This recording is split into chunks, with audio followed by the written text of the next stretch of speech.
Alright, ladies and gentlemen, my name is Jason Garcia. I'm here with Mark Eden and Daniel Nilsson. Mark, can you tell me about your past and your life and stuff about your family? Wow, that's deep. Let's see. Well, I come from a Christian background. Two God-fearing parents, a loving brother, and everything from my past led me here. God has a plan for me, and got me playing basketball for the school team. So, yeah. Okay, and what about you, Ted? My life story, kind of? Yes. A little different than Mark. I didn't really grow up in a Christian home. My parents split up when I was at a young age, and so I wasn't able to see my dad a whole lot. And so I wasn't able to have that father kind of mentor as much as I had liked. But I definitely get to see him a lot more now, which is cool. And so my getaway was just playing basketball. That's how I kind of spent my free time, got my mind off things, and I've been blessed now to be able to play at the college level, and I'm playing basketball here. So really blessed. Definitely. Why'd you come to San Diego Christian College, Mark? A few different reasons. I kind of had an ego coming out of high school. I just thought I could do, so much better. But God brought me a coach that wanted me to be here, and he just, he loved the Lord. This school is perfect for me, and furthering helped me grow in my faith, and as well as playing the game that I love while getting the Christian education. It was kind of almost the perfect setup, and so all my other goals, they obviously changed a little bit, but I still have my goals here, and I'm making the best of every situation. I'm growing, I'm learning here, and it's going well. All right. And why'd you go to San Diego Christian College? I came here. I had just became a Christian a couple years before, and so when I was given the opportunity to come down here and play basketball, I figured it was a good fit, to be able to be in a Christian environment and play basketball. So that was a big reason why I came down here. Okay. What are the most important values of you as a leader, Mark? As a leader, I'd say you definitely have to be able to communicate with others. Giving the wrong kind of communication, could, things could take a turn for the worse. And being a good leader, you need to be able to relate to others and speak to them and help them, to become leaders as well.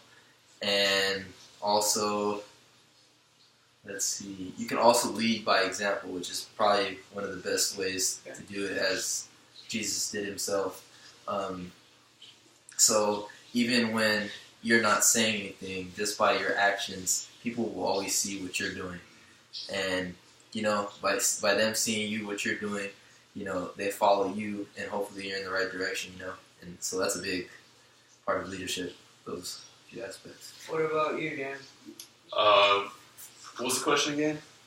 What are the most important values of a leader? Important value of a leader? I would say, for me, it would have to be servant leadership.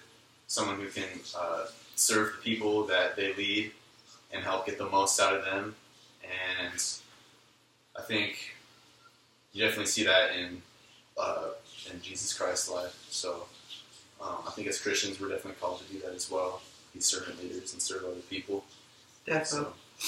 Okay, Mark, how can a leader fail? Tell me about a time where you failed as a leader. Well, I've always been kind of that leader on my team, from a young age to about the high school level, and I'm still working on being that here. But I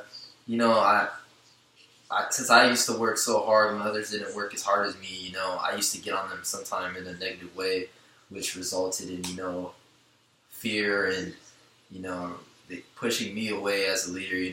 So I learned how badly communicating with others, or you can't really get on them negatively, but you have to tell them what's wrong and then fix it by giving them a positive that goes with it, versus just nailing them, And yeah, so that's I feel that's one example. I mean, there's plenty, but Yeah. What are you, Dan? How can a leader fail? Tell me about a time you failed as a leader. I think a leader can fail in many different areas. We're obviously not all perfect, so we're going to have our shortcomings. But I think for me personally, how I failed as a leader, I think like what Mark was saying, just with like trying to communicate what it is I'm trying to get accomplished, and kind of like maybe setting the standard too high for certain people that I'm trying to lead, or just not getting the most out of the people that I'm trying to lead. Because I think as a leader, you definitely want to bring everyone together and get the most out of everybody. Mm. And so I think sometimes I fail at that. Okay. Now, what is the difference between a leader and a manager? leader and manager. Wow. You want to take this one? Yeah, sure. All right. I actually just like saw a picture of this recently on Instagram, and it helped me kind of think about this. I think like a leader is definitely someone who's like behind people and pushing them and serving them and getting the most out of them. While like a manager or a boss is kind of like telling them, "Hey, this is what you need to do. Yeah. Do it this way." And the leader is kind of more like down there, like working with them and serving and showing them like through example, like how to do it, rather than just like I don't know, directing them and telling them how to do it. If that makes sense. Yeah, definitely. You want to say this one, Mark? Yeah. All right. Mark, what's your greatest strength and what is your greatest weakness? My greatest strength, I would definitely have to say work ethic. I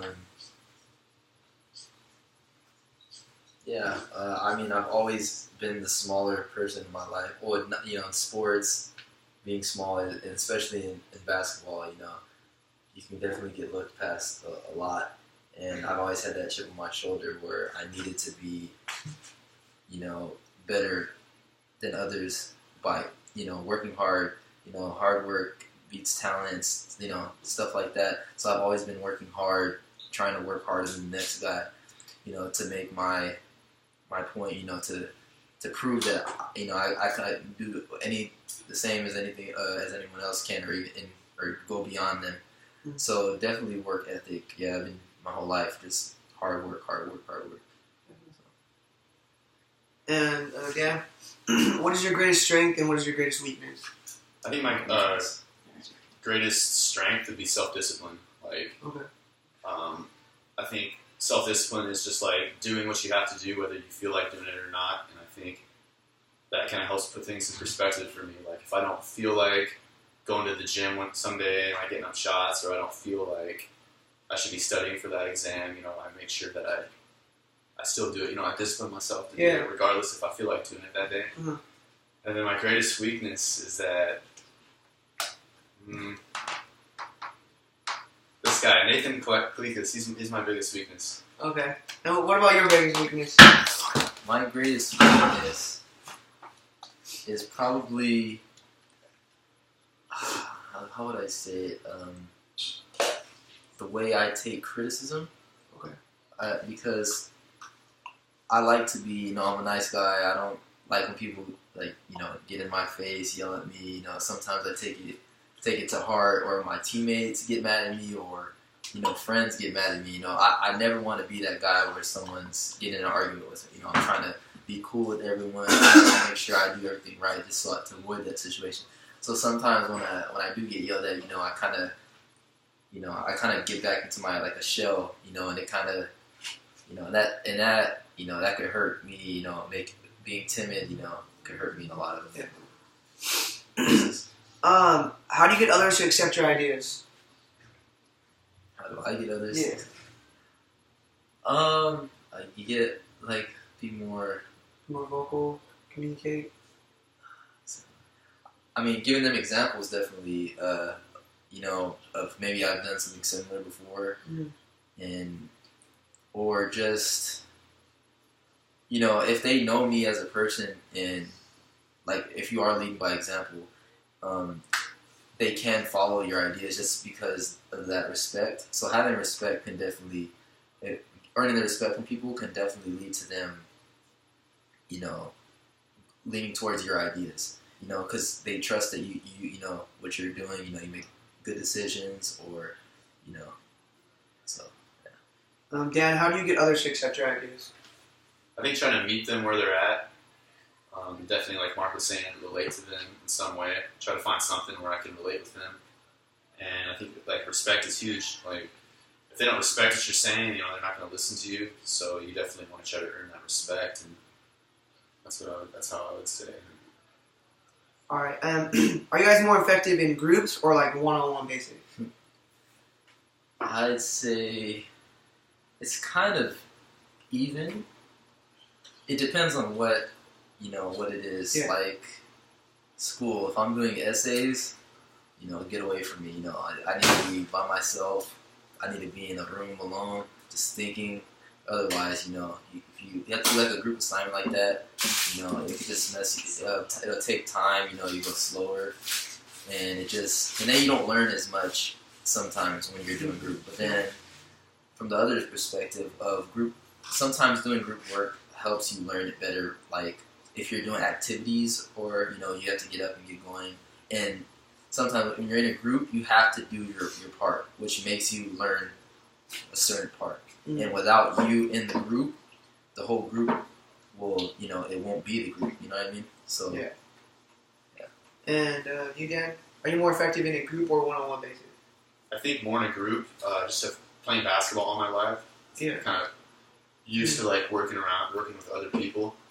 And then just like for myself, being kind of like an introvert, I think sometimes I thrive more like being on my own and doing things by myself. So a little bit of both. Okay. Now, describe a time you took a leadership position when you did not have the title of a leader. So like maybe it was an activity of sport or school or something.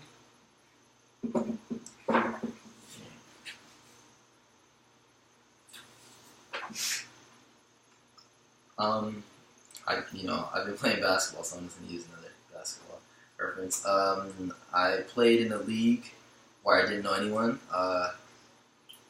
My dad placed me in it just for, to get some competition. And so I was basically no one there, but I took it as my responsibility to be the leader because, like I said earlier, I was always that small guy in my work ethic, so I felt like, I needed to step up and prove to people that I can, do what I can do.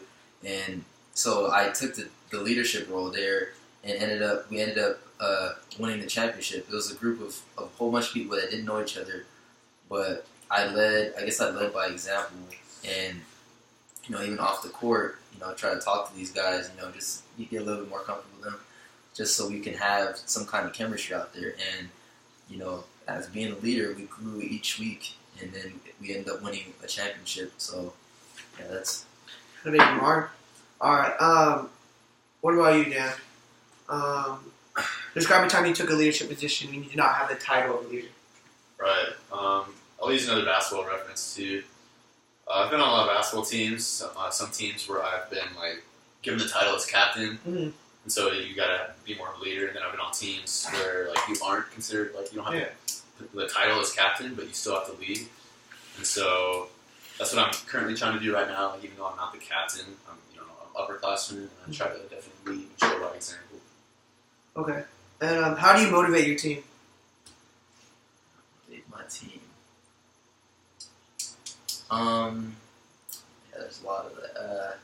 I guess sometimes telling them what could be, like looking at them for like the future, like so it's like goals, like so if we do this, we'll be what we want to be in a way. If we win this first game, we can get to here where we want to be, So that's how I motivate sometimes, and there's other instances where, just hyping them up, like, dang. Just showing up, just telling them, we work so hard, Yeah. Like, why not act upon that. You know, we've done all this, so let's get going. You know, we worked hard through all off season. You know, now it's time. This is our time. You know, we get it now. You know, so I guess that's, How do you motivate your team? I think as like a leader, everyone's going to be kind of motivated a little differently. So you got to try to connect with people and find out what motivates them. Like some people, they like being yelled at. That'll motivate them. Some people like really like positive talk. Yeah. You know what I'm saying? And so, for me personally, I feel like I thrive most off of like positivity, being optimistic, and if things aren't going well, you know, being like, all right, let's see how we can come together and try to change things around. So that's how I try to motivate. Okay. What is the most difficult part of being a leader?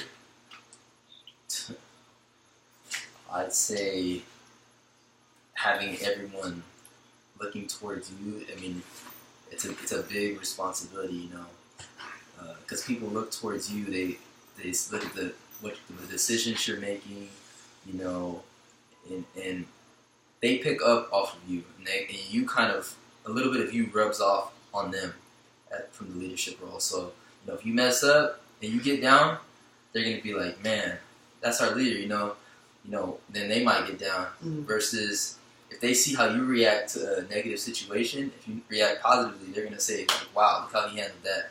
As our leader, you know, we gotta do that too, you know. So, yeah.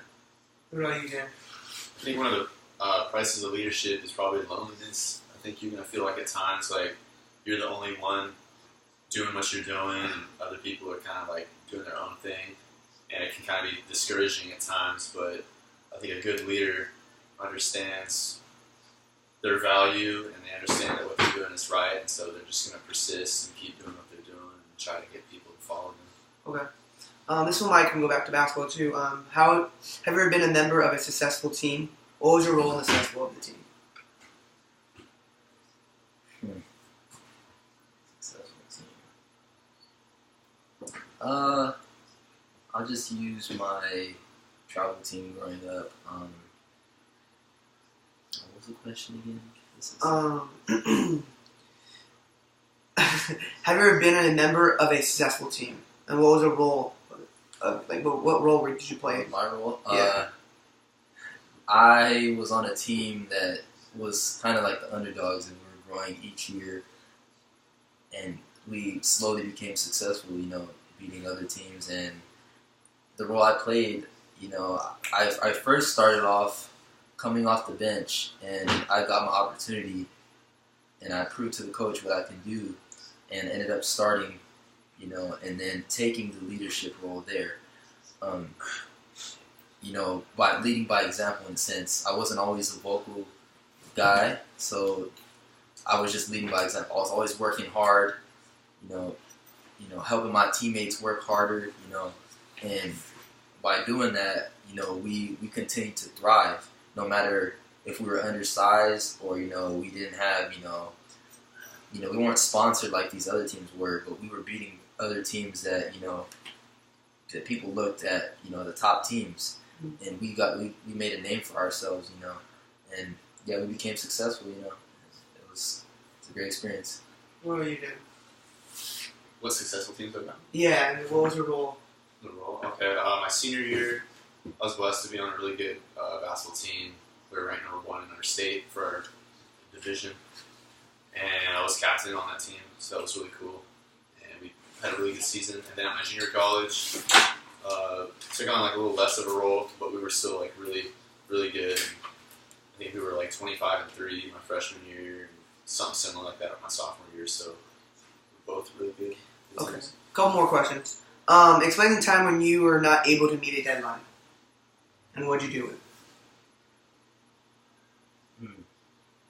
Like, how did I react? Yeah, and how'd you get out of it, or how would you explain to the person? A deadline, like in school? School, maybe homework assignment, or coming home on curfew, or... Dang, these are really making me think.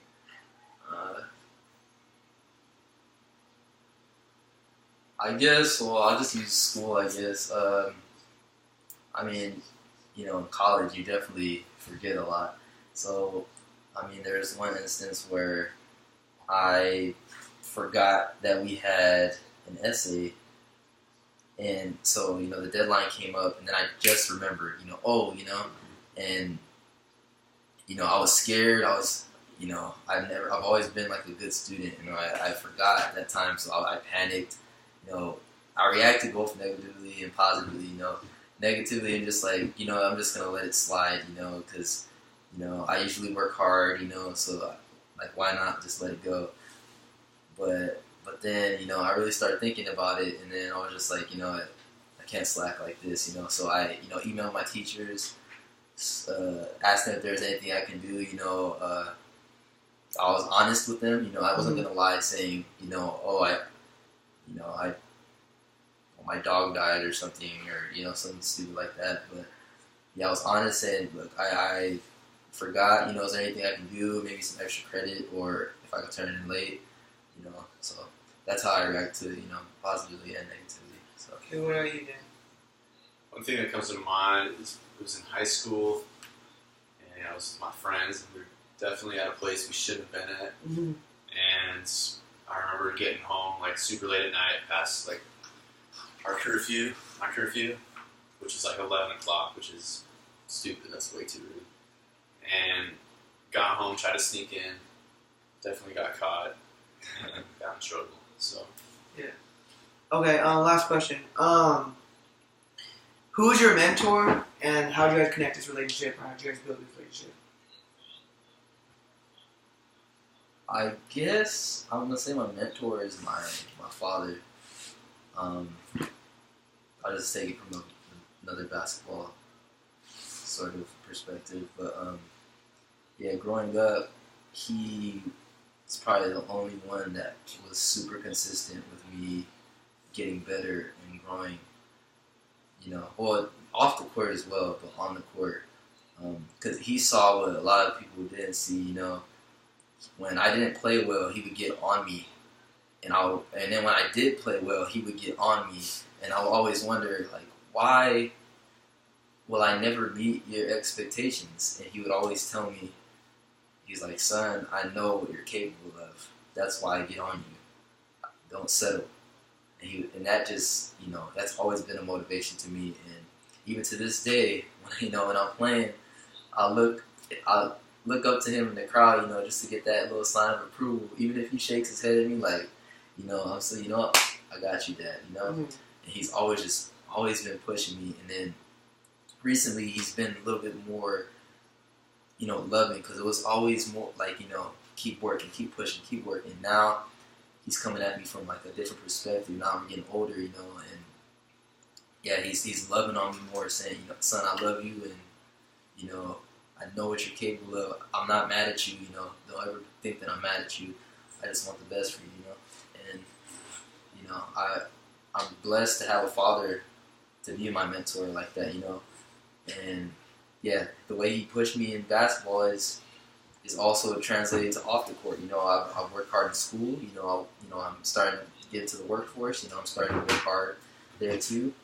And, yeah, I'm just blessed to have that man in my life, and for everything that he's done for me, and I hope he continues, you know, to be my mentor. So. And what about you, Dad? Yeah, my dad is definitely a huge mentor in my life. Definitely look up to him.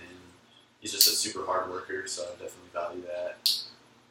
And Brian Tracy, he's like a success expert, motivational speaker. He's definitely like a mentor of mine. Like I like listening to his content and stuff like that.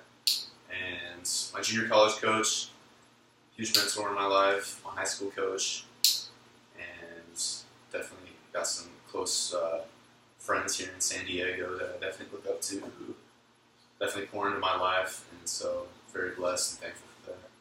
All right. Thank you guys. Thank you, Mark. Thank you, Dan, for your time. Good luck this year in basketball. Have a great year in school, and thank you. All right, man. Thanks.